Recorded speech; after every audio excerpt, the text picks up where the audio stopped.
Hello students, in this tutorial I am going to solve all these questions. First note down, um, look at all the questions carefully and I am going to solve one by one. Okay,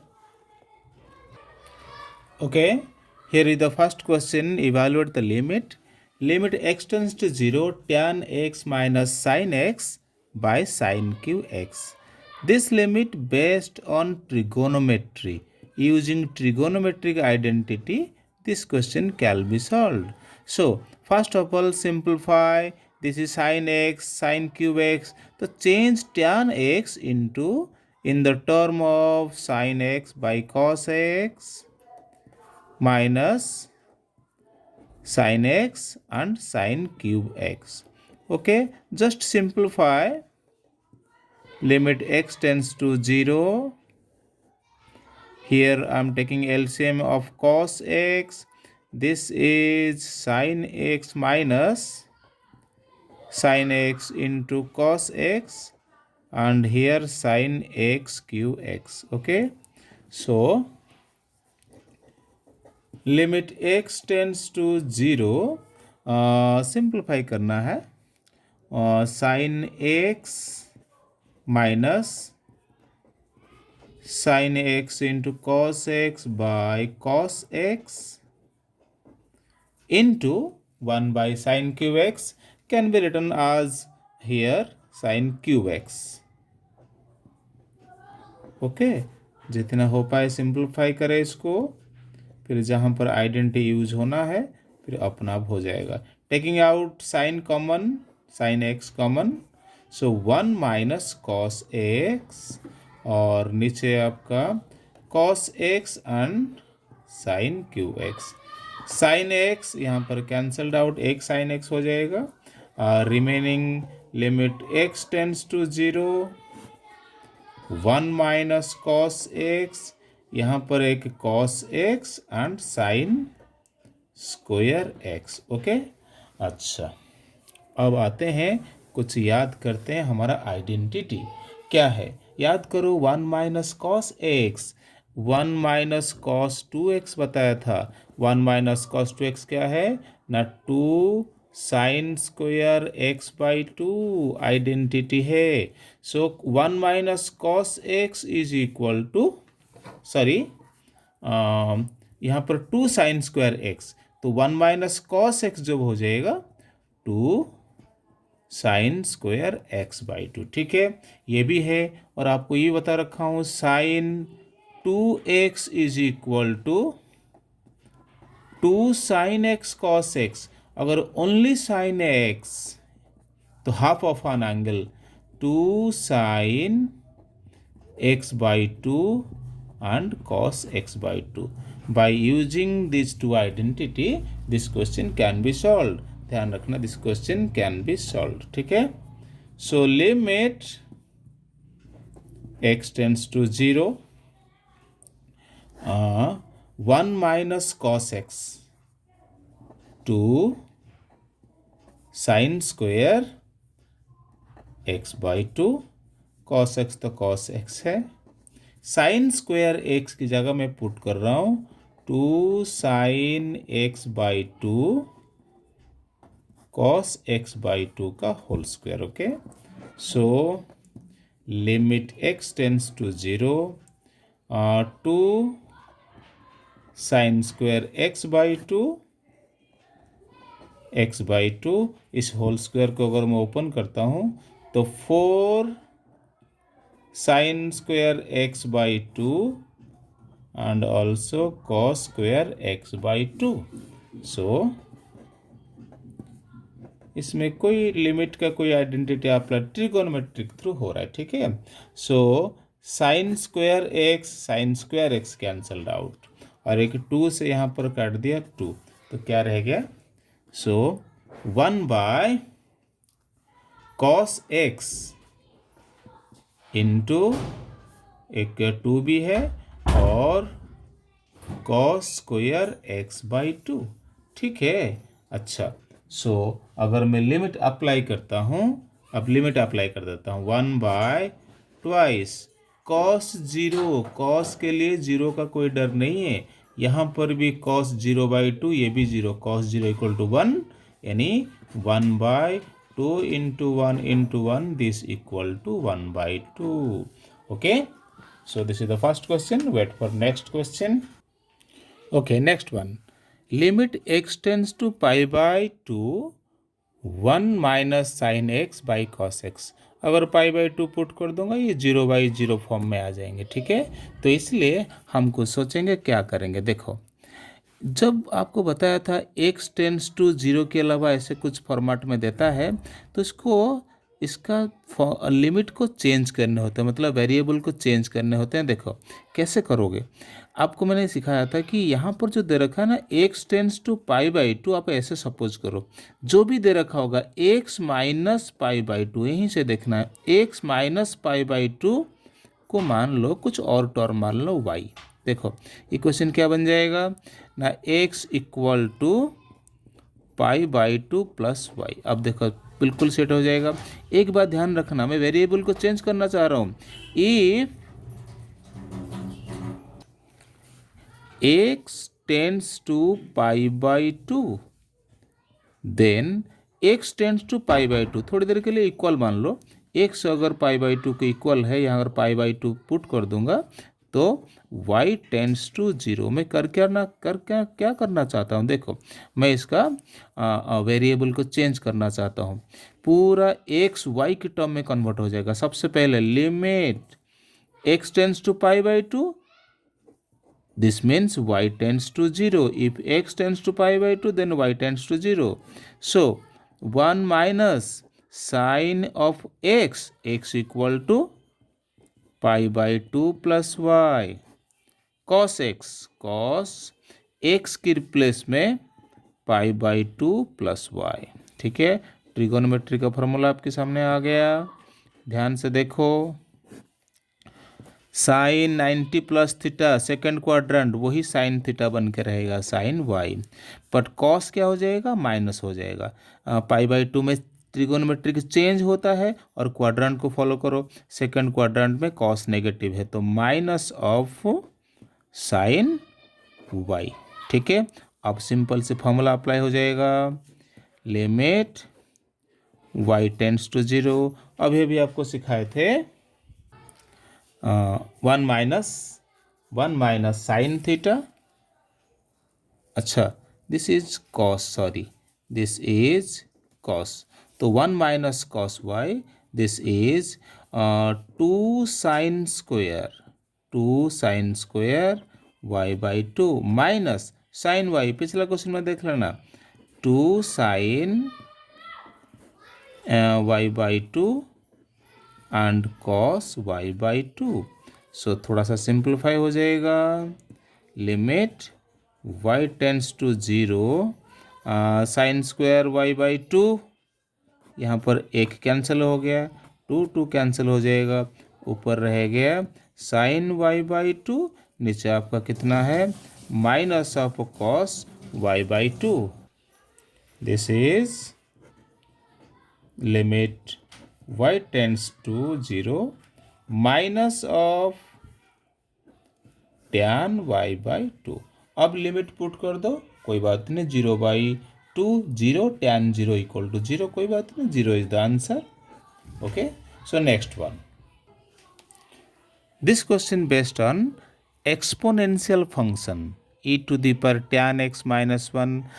Remind the exponential function formula. Limit x tends to 0, e to the power x minus 1 by x is equal to n.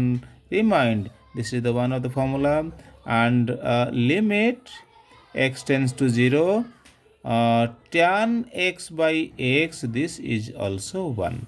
सो यहाँ पर ये दोनों formula मैं apply करूँगा. देखो कैसे करता हूँ. So limit x tends to 0, देखो e to the power tan x माइनस 1. थियोरी कहता है e to the power x तो नीचे x होना चाहिए, अगर e to the power tan x तो नीचे tan x होना चाहिए. तो कोई बात नहीं, एक काम करते हैं.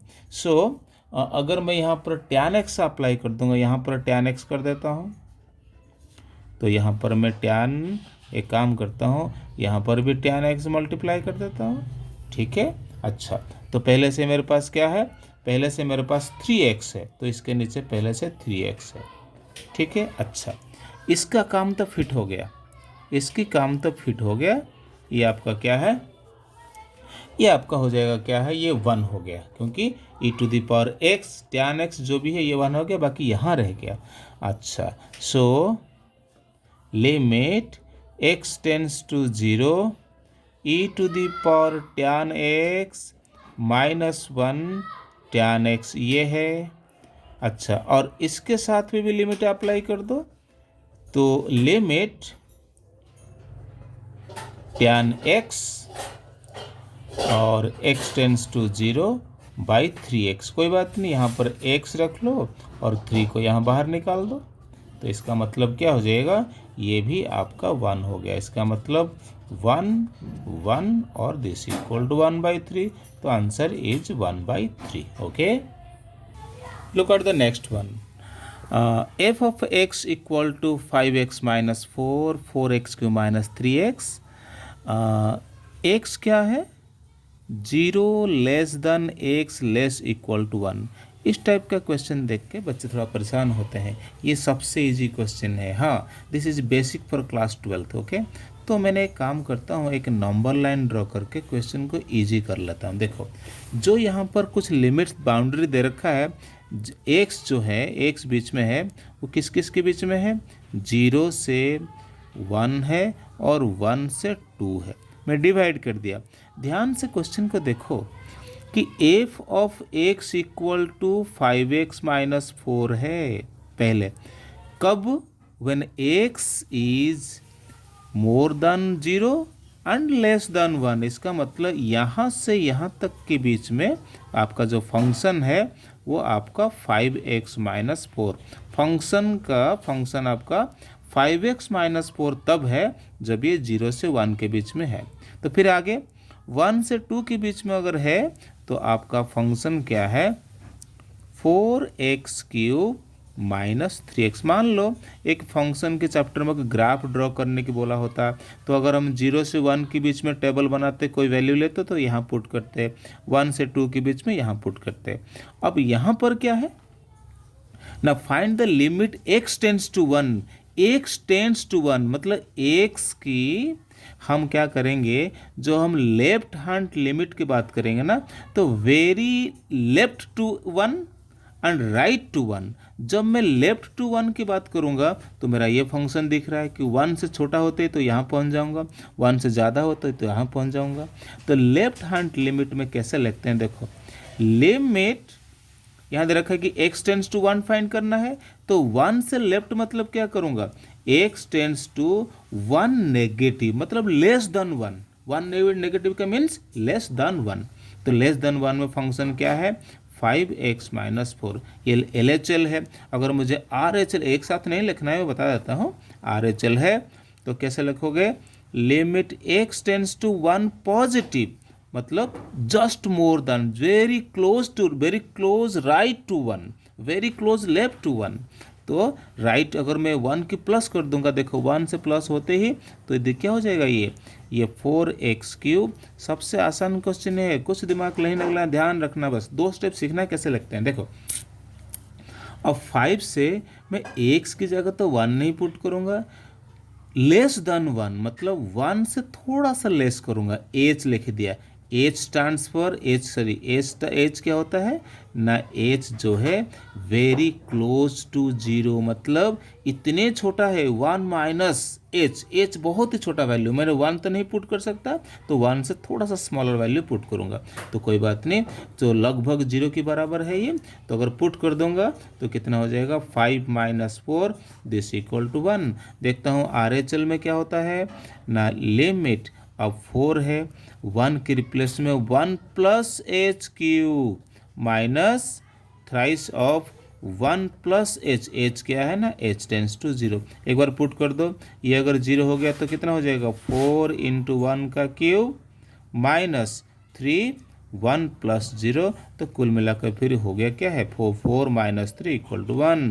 तो हियर वी कैन सी कि left hand limit indicates the limit is 1, right hand indicates the result is 1। this means LHL equal to RHL। जब LHL RHL दोनों किसी एक वैल्यू पर इंडिकेट करते हैं तब मैं डिक्लेयर कर सकता हूं कि आपका जो limit x tends to 1 question दिया था, तो हम लिख सकते हैं f of x equal to 1। Okay, तो I have 2 more examples, please have patience and keep watching। okay, so next one, find the limit x tends to 0 f of x equal to x by mod of x when x not equal to 0।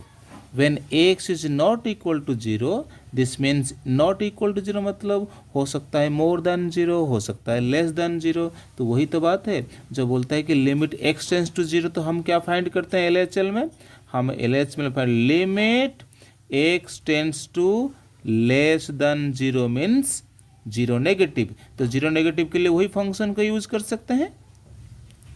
अगर आपको RHL भी करना है, so limit x tends to 0 positive, ये लिखना सीखना आपको, 0 negative मतलब लेस देन 0, 0 प्लस मतलब मोर देन 0, लेकिन फंक्शन वही रहेगा, दोनों के लिए वही रहेगा, क्योंकि यहाँ इंडिकेशन दे रखा है कि x नॉट इक्वल टू 0 में भी पॉजिटिव में भी नेगेटिव। तो नेगेटिव के लिए यूज किया और पॉजिटिव के लिए यूज किया। तो देखो फिर वही एज का आपका कंडीशन लगा लो, 0 की x की रिप्लेस में 0 माइनस एच, 0 माइनस एच का मॉड्यूलस व्हाट इज एच ना, एच टेंस टू 0। अब 0 अप्लाई कर दो, this is limit h tends to 0, this is minus h, but यहाँ मॉड्यूलस लगी है 0 माइनस एच एंड मॉड लगी, तो घूम फिर के क्या हो जाएगा प्लस एच, ये तो कैंसिल हो गया। मीन्स क्या है ना, लिमिट h टेंस टू 0, ये चाहे जो मर्जी हो, अगर ये कांस्टेंट हो गया तो रिजल्ट इसी को ही माना जाएगा। मतलब लिमिट x h कुछ भी टेंस टू 0 है, यहाँ तक कांस्टेंट आ चुका है, तो रिजल्ट वो होगा -1। अब देखते हैं राइट हैंड क्या कहता है, लिमिट 0 पॉजिटिव मतलब 0 प्लस एच, यहाँ पर 0 प्लस एच का modulus and h tends to 0। So यहाँ झट से h टेंस टू 0 मत पुट कर देना, पुट करते ही 0/0 हो जाएगा, कुछ नहीं मिलेगा। लेकिन अब देखो क्या ये हो रहा है, तो ऊपर h नीचे भी आपका h है, this is cancelled, again constant, limit x tends to 0, अगर कांस्टेंट सामने आ गया तो ये 1 हो गया। Note down what happened here कि LHL not equal to RHL। जब LHL RHL को इक्वल नहीं है तो रिजल्ट इज क्या है, क्या रिजल्ट है ना, limit does not exist. Limit यहाँ पर कोई वैल्यू नहीं है, कुछ वैल्यू मिल नहीं रहा, limit doesn't exist. Okay, this is the answer. Okay, ready for next. Okay, so f of x 2x plus 3x less or equal to 0 and thrice of this and find limit x tends to 1। जब ऐसा situation आता है तो ये जो एक number line, ये कोई फेयर वर्क नहीं है, आपको ये हेल्प करता है। तो यहाँ पर क्या दे रखा है, मोर देन 0 एंड लेस देन 0, तो बीच में आपका आ गया 0। ठीक है, ओके, तो 0 यहाँ पर कहता है कि लिमिट x टेंस टू 1 की बात करता है। चलो एक 1 पॉइंट यहाँ पर मैं ले लेता हूँ। तो आपका जो फंक्शन दे रखा है कि 0 से अगर लेस होता है या 0 होता है तो आपका फंक्शन क्या होता है ना, 2x plus 3।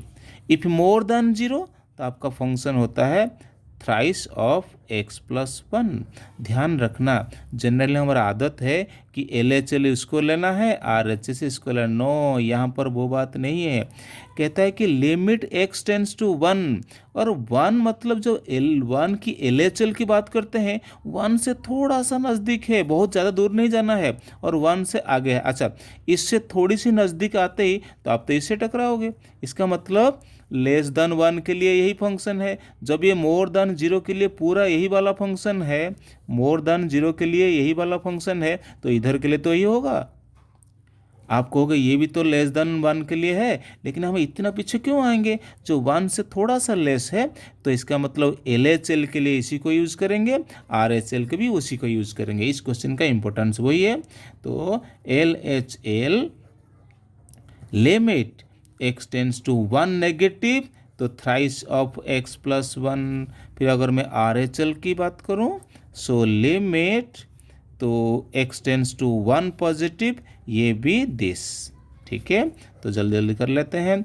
Limit h tends to 0, thrice of 1 minus h plus 1, this is, अगर 0 पुट हो जाएगा ये हो गया 6।